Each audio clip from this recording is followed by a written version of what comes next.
wabarakatuh.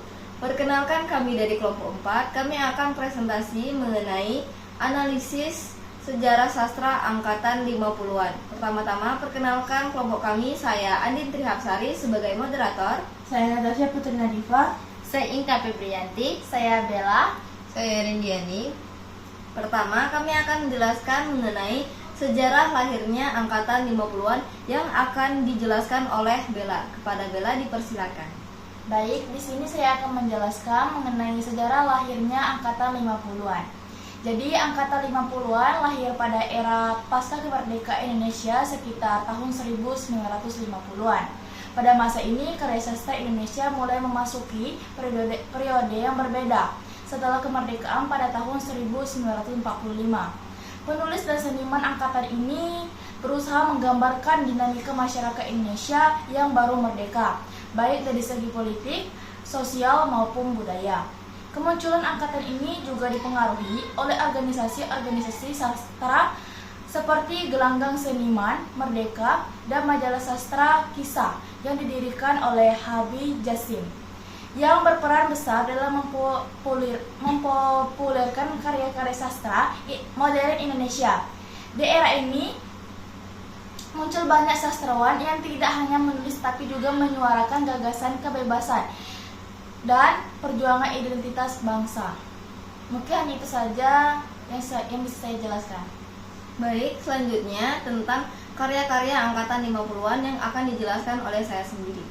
Ada beberapa karya yang terkenal dari angkatan 50-an, antara lain yang pertama dari Motinggo Boyce, yaitu dramanya Malam Jahanam. Yang kedua karya A.A. Nafis, novel Robohnya Surau Kami, terbitan 1955, dan novel Kemarau, terbitan 1967. Kemudian karya Ayib Rosidi dengan novelnya Sebuah Rumah Buat Hari Tua. Kemudian yang keempat, karya N.H. Dini dengan novelnya Hati Yang Damai.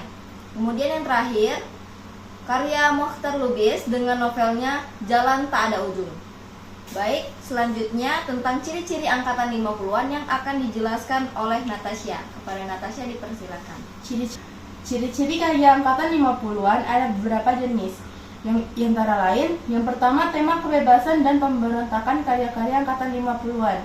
Sering menggambarkan semangat kebebasan, kritik sosial, pemberontakan terhadap nilai-nilai konservatif, serta pencarian jati diri di tengah masyarakat yang sedang berubah.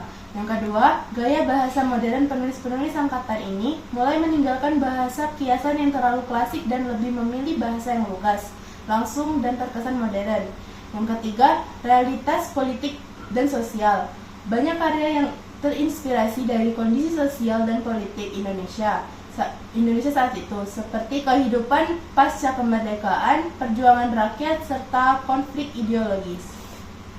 Kemudian lanjutan ciri-cirinya akan dijelaskan oleh Rindiani. Kepada Rindiani dipersilakan. Baik, saya kembalikan yaitu ciri-ciri dari karya sastra angkatan 50-an, yaitu yang keempat yaitu eksplorasi psikologis. Beberapa karya asing mendalami kondisi psikologis karakter, sering menggambarkan perasaan frustasi, ketidakpuasan, dari pencarian jati diri. Yang kelima, dominisi cerita pendek dan puisi. 6. Gaya naratif yang sederhana. Yang ketujuh, nilai kemanusiaan. Sastrawan angkatan 50-an banyak mengangkat nilai-nilai kemanusiaan. Humanisme, mereka menyuarakan rasa kemanusiaan dan simpati terhadap masyarakat yang tertindas, mengingatkan pentingnya solidaritas. Baik, selanjutnya mengenai karakteristik angkatan 50-an yang akan dijelaskan oleh Inka. Kepada Inka dipersilakan. Baik, karakteristik angkatan 50-an yaitu terbagi antara 3. Yang pertama, tokoh realistis dan kompleks. Tokoh dalam karya-karya angkatan 50-an digambarkan realistis, penuh konflik batin, serta memiliki pendirian yang kuat. Mereka seringkali kritis dan tidak hitam putih, menunjukkan sisi kemanusiawi yang rentan sekaligus tegar. Yang kedua, alur yang sederhana tetapi syarat makna. Alur dalam karya-karya angkatan 50-an cenderung sederhana, namun syarat dengan simbolisme dan makna yang mendalam. Mereka berfokus pada menggambarkan kehidupan sehari-hari yang penuh dengan perjuangan dan dinamika sosial. Yang ketiga, kritik sosial yang kuat. Karya-karya ini banyak menyuarakan kritik terhadap kebijakan pemerintah dan ketimpangan sosial, sehingga merefleksikan keresahan masyarakat pada masa itu. Baik, selanjutnya analisis tentang novel-novel karya angkatan 50-an. Yang pertama, analisis drama Malam Jahanam yang akan dijelaskan oleh Rindiani. Kepada Rindiani dipersilakan. Oke, sekarang saya akan membahas mengenai drama Malam Jahanam karya Motinggu Boschi. Malam Jahanam adalah sebuah drama yang mengangkat tema sosial dan kemanusiaan, mencerminkan kondisi masyarakat Indonesia pasca reformasi. Cerita berpusat pada konflik, ketidakadilan, dan kesedihan yang dialami oleh karakter-karakter yang terperangkat dalam kisahnya. Malam Jahanam mengisahkan tentang sebuah konflik keluarga antara Mat Kontan dan Pak Ija, istrinya. Mat Kontan yang digilakan burung sering meninggalkan Pak Ija dan anak kecil mereka, Mat Kontan kecil, yang sedang sakit demi mengejar kegilaannya. Sikap tidak peduli pada keluarga telah menimbulkan kerusakan dan kesunyian pada Pak Ija, dan sering mengadu nasibnya kepada jiran tetangganya, yaitu yang bernama Soleman. Pada suatu hari, burung Tiong, kesayangan seorang Mat Kontan, telah mati, dan perkara ini menimbulkan konflik yang sangat besar, yaitu segala-gala berubah apabila Soleman telah mengaku membunuh burung itu. Pemberitahuan ini telah menimbulkan ketegangan antara keduanya, sehinggalah terbongkar rahasia besar mengenai Mat Kontan kecil, Soleman, dan Pak Ija. Nah, pada cerita drama Malam Jahanam ini terdapat tema. Yang pertama yaitu kemasyarakatan, yang kedua yaitu pengkhianatan dalam perhubungan rumah tangga, dan yang ketiga yaitu persahabatan. Karakteristik dalam drama Malam Jahanam ini digambarkan dengan mendalam. Masing-masing membawa latar belakang dan konflik yang berbeda. Interaksi antara karakter menunjukkan dinamika sosial yang kompleks dan seringkali menyentuh isu emosional. Selanjutnya adalah ciri-ciri karya Motinggu Boschi. Yang pertama, kritik sosial. Karya-karya Motinggu Boschi seringkali mengandung kritik terhadap keadaan sosial dan politik yang terlihat jelas dalam drama Malam Jahanam. Yang kedua, bahasa yang kuat dan puitis. Gaya bahasa yang digunakan dalam drama ini cenderung ekspresif dan mengandung elemen puitis, ciptakan dampak emosional yang mendalam. Ketiga, karakter yang kompleks. Karakter-karakter seringkali dibangun dengan latar belakang dan karya konflik yang jelas. Ciri khas dalam Malam Jahanam. Yang pertama yaitu gaya dialog yang realistis. Dialog antar karakter terasa alami dan realistis, menggambarkan percakapan dan sehari-hari yang dapat dihubungkan dengan kehidupan nyata. Yang kedua yaitu penggunaan simbolisme. Simbolisme dalam drama ini memperkuat pesan-pesan yang ingin disampaikan, memberikan kedalaman makna pada karakter. Yang ketiga yaitu pendekatan psikologis. Penekanan pada aspek psikologis karakter dalam menghadapi tekanan sosial dan memberikan nuansa yang mendalam. Pengaruh Barat dalam drama Malam Jahanam. Yang pertama, struktur naratif modern. Penggunaan struktur naratif yang lebih kompleks dengan teknik-teknik seperti monolog dan dialog internal menunjukkan pengaruh gaya drama Barat. Yang kedua, tematik universal. Isu-isu yang diangkat seperti penindasan dan pencarian identitas sangat relevan dengan konteks global, mencerminkan tren sastra modern yang mengedepankan tema universal. Yang ketiga yaitu gaya penulisan. Elemen-elemen puitis dan emosional dalam dialog drama ini terpengaruh oleh gaya penulisan Barat yang lebih bebas dan ekspresif. Relasi drama dengan kehidupan nyata. Malam Jahanam sangat relevan dengan konteks kehidupan kita sehari-hari, menggambarkan kondisi yang kompleks di Indonesia, tema pengkhianatan, tanggung jawab, dan pencarian jati diri. Mencerminkan cara bagaimana berkelakuan yang baik dalam bermasyarakat, serta dalam kehidupan sehari-hari. Drama ini menjadi cermin bagi kita masyarakat untuk merenungkan keadaan mereka dan menginspirasi kesadaran atau pentingnya keadilan dalam hak asasi manusia. Baik, selanjutnya analisis novel Kemarau yang akan dijelaskan oleh Bella dan Natasha. Kepada Bella dan Natasha dipersilakan. Jadi di sini saya akan menjelaskan salah satu novel dari tahun 1950-an, yaitu novel Kemarau karya A.A. Nafis. Kemarau menggambarkan kehidupan masyarakat Minangkabau yang terperangkap dalam konflik antara tradisi dan modernitas. Novel ini tidak hanya menggambarkan kondisi fisik berupa kekeringan, tapi juga mencerminkan kekosongan emosional dan spiritual dalam kehidupan masyarakat. Tema utamanya yang pertama adalah tradisi dan modernitas. Novel ini menggambarkan pertarungan antara nilai-nilai lama dan tuntunan zaman modern yang seringkali bertentangan. Yang kedua ada krisis moral, yaitu karakter-karakter dari novel dihadapkan pada pilihan-pilihan sulit yang mencerminkan dilema moral dan tanggung jawab. Ada juga karakterisasi.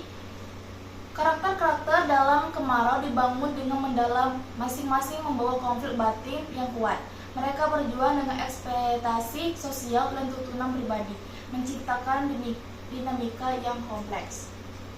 Selanjutnya akan dijelaskan oleh teman saya.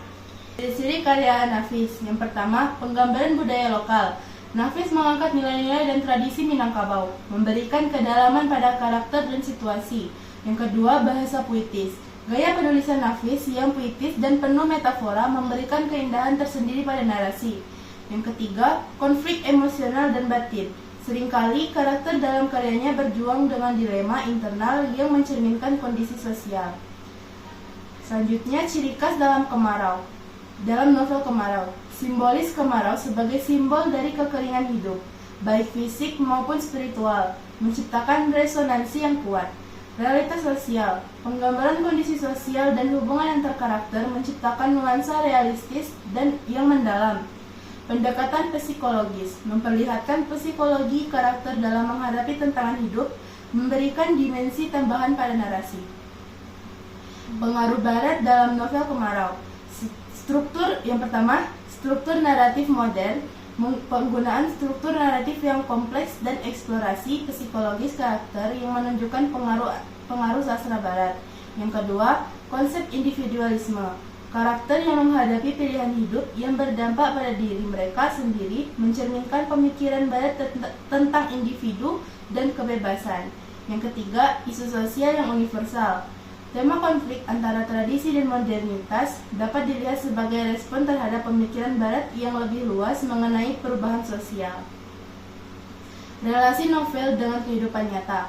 Novel Kemarau sangat relevan dengan kondisi kehidupan nyata, terutama dalam konteks masyarakat yang menghadapi perubahan cepat akibat globalisasi. Dilema yang dialami karakternya dapat dilihat dalam kehidupan sehari-hari, di mana banyak individu berjuang antara mempertahankan tradisi dan menyesuaikan diri dengan tuntutan modernitas. Novel ini mencerminkan ketidakpuasan dan tantangan yang dihadapi masyarakat, menjadikannya karya yang tetap relevan dalam konteks sosial dan budaya saat ini. Baik, selanjutnya analisis novel Robohnya Surau Kami yang akan dijelaskan oleh saya sendiri dan rekan saya Inka. Pertama, mengenai sejarah lahirnya novel Robohnya Surau Kami. Novel ini pertama kali diterbitkan pada tahun 1956 sebagai sebuah cerpen dalam majalah kisah. Karya ini lahir dari kegelisahan A.A. Nafis terhadap kondisi sosial agama di masyarakat Indonesia pada masa itu, terutama di Sumatera Barat, tempat beliau berasal. Nafis merasa perlu menyampaikan kritik terhadap kemunduran nilai-nilai moral dan keagamaan dalam masyarakat yang seharusnya menjalankan ajaran Islam dengan baik, namun pada kenyataannya justru berorientasi pada ritual tanpa pemahaman mendalam. Kritik sosial ini disampaikan oleh Nafis dengan gaya satir, yaitu gaya kritik yang mencerminkan kondisi masyarakat yang secara perlahan mulai meninggalkan makna spiritual dalam menjalankan agamanya. Robohnya Surau Kami merupakan cerita pendek karya A.A. Nafis mengenai kisah tentang seorang pria tua yang dipanggil kakek. Kakek ini merupakan seorang penjaga surau kecil yang sangat rajin dalam beribadah. Setiap hari beliau berdoa dan berzikir, tetapi tidak pernah peduli pada urusan dunia atau keadaan sekitarnya. sehingga terjadi pertemuan antara kakek dengan seorang tokoh bernama Ajosidi yang merupakan seorang pembual. Kemudian mempengaruhi kehidupan kakek hingga akhirnya sang kakek bunuh diri. Kemudian ciri khas dari karya-karya A.A. Nafis, yang pertama, bahasa Melayu dan sifat kedaerahan. Karya-karya A.A. Nafis banyak menggunakan bahasa Melayu dan ungkapan khas Minangkabau. Dengan begitu, ia mampu memberikan warna daerah yang kental pada ceritanya. Yang kedua, romantisme realitas sosial. Alih-alih romantisme percintaan, Nafis lebih mengangkat sisi romantisme terhadap realitas sosial yang keras. Ia menggambarkan kehidupan masyarakat dengan kejujuran yang seringkali pahit. Kemudian yang ketiga, penceritaan yang mengalir dan dialogis. Nafis mampu menyampaikan pesan berat dengan alur yang mengalir dan banyak menggunakan dialog, membuat pembaca lebih dekat dengan karakter-karakternya. Selanjutnya akan dijelaskan oleh rekan saya. Baik, selanjutnya itu pengaruh Barat dalam karya A.A. Nafis. Yang pertama yaitu pengaruh Barat terlihat dalam cerita A.A. Nafis menyampaikan kritik secara langsung terhadap kepercayaan, kebiasaan, dan adat masyarakat, mirip dengan gaya realisme dalam sastra Barat. Nafis menunjukkan sikap rasionalitas dan kritis terhadap adat dan agama, yang umumnya tidak sering dikritik secara terbuka dalam sastra tradisional Indonesia. Inspirasi dari karya Barat ini memberikan Nafis keberanian untuk menulis secara lebih lugas dan membahas tema yang dianggap sensitif. Selanjutnya itu relasi novel dengan kehidupan nyata. Novel Robohnya Surau Kami mencerminkan kondisi sosial keagamaan pada masyarakat Minangkabau dan Indonesia pada umumnya, di mana kepercayaan agama sering dijalankan sebatas ritual tanpa memahami makna yang mendalam. Tokoh-tokoh dalam cerita ini, terutama kakek Haji Saleh, menjadi simbol kegelisahan masyarakat yang merasa sudah taat beragama, namun gagal dalam menjalankan nilai-nilai keadilan, kebiasaan, dan kemanusiaan. Dengan demikian, novel ini mengajak pembaca untuk merefleksikan bagaimana agama dan moralitas seharusnya diterapkan dalam kehidupan sehari-hari, bukan sekedar dijalankan sebagai tradisi.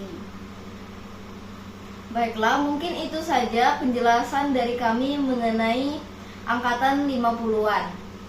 Baik, bagi teman-teman yang ingin bertanya, dipersilakan untuk mengajukan pertanyaan dan menulisnya di kolom komentar. Sekian dari kami akhiri.